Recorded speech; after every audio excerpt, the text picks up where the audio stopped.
Untuk itu, kami juga akan menyurati secara resmi. Rasanya, seorang tersangka penganiayaan mengadu ke presiden justru sama saja berupaya mencoreng nama presiden supaya seolah-olah melindunginya. Lakukan saja langkah hukum yang semestinya, ujar Dede Viko.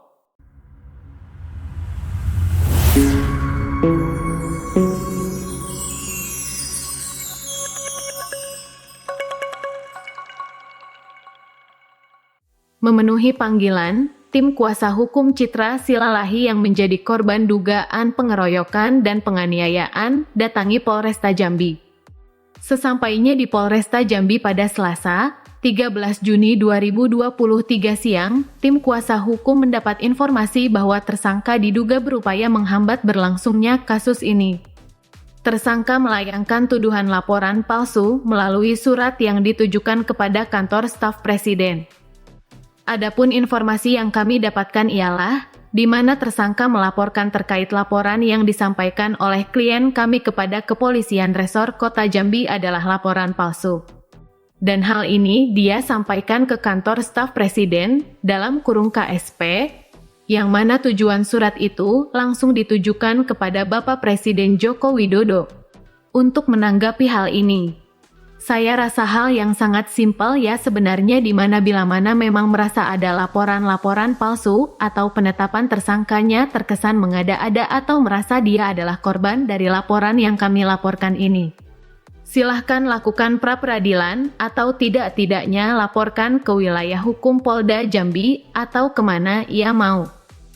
Tutur Dede Viko, salah satu anggota tim kuasa hukum Citra pada Selasa, 13 Juni 2023. Langkah yang diambil tersangka Chodizah Saragih dipandang aneh dan terkesan sedang bermain playing victim.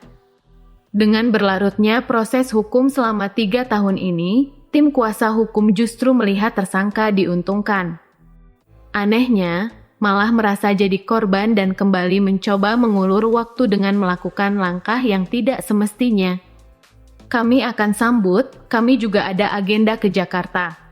Kami akan sampaikan surat kepada Presiden Joko Widodo melalui KSP ditembuskan ke Mabes Polri, hingga ke Polresta Jambi, tutur Saka Baja Damanik menimpali saat jumpa pers di tempat yang sama. Dede Viko, SH melanjutkan, di satu sisi, kami juga mengapresiasi terkait kerja dari kawan-kawan penyidik Polresta Jambi khususnya Bapak Bobi Siagian ya. Yang mana selama 3 tahun ini beliau sudah bekerja dengan baik. Yang perlu kami sampaikan terkait satu orang yang kami laporkan ini informasinya sudah ada yang dijadikan tersangka. Kami berharap bukan hanya saja ditetapkan sebagai tersangka, namun harus dilakukan penahanan. Kami juga dengan tegas meminta untuk 2 orang lagi yang kita laporkan ikut dijadikan tersangka dan ditahan.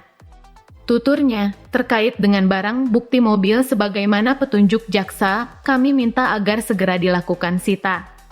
Yang kita khawatirkan adalah hilangnya barang bukti sehingga sulit untuk melakukan eksekusi terhadap barang bukti ini tadi. Nah, di sini kami juga meminta untuk Bapak Kapolda Jambi, Bapak Kapolri agar memberikan perlindungan hukumnya kepada kawan-kawan penyidik. Bila mana memang perkara ini seolah-olah ada yang mencoba untuk membentengi sehingga terkesan lamban penanganannya. Cuma kami tetap percaya supremasi hukum akan tetap ditegakkan, kata Dede Viko. Kami percaya tidak ada manusia yang kebal dengan hukum itu, hanya itu yang kami minta supaya kepastian hukum bisa didapatkan oleh klien kami, tuturnya. Kami berharap kantor staf kepresidenan bisa memandang jernih persoalan ini. Untuk itu, kami juga akan menyurati secara resmi. Rasanya, seorang tersangka penganiayaan mengadu ke presiden justru sama saja berupaya mencoreng nama presiden supaya seolah-olah melindunginya. Lakukan saja langkah hukum yang semestinya, ujar Dede Viko.